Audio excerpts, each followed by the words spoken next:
how to delete a Trello board.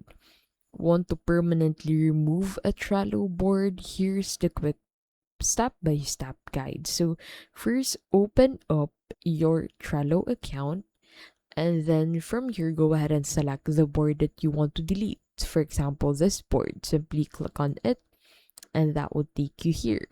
So from here, click on this three-dot menu at the top right, and then you should find this close board option.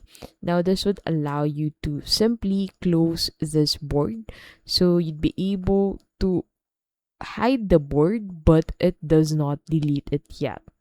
So head back to your Trello homepage by clicking on Trello at the top left. Go ahead and click on settings at the right side of the workspace where that board belongs.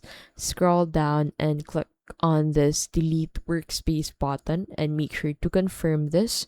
So this would allow you to easily delete that specific board along with this workspace where that board belongs. And that is how to delete a Trello board.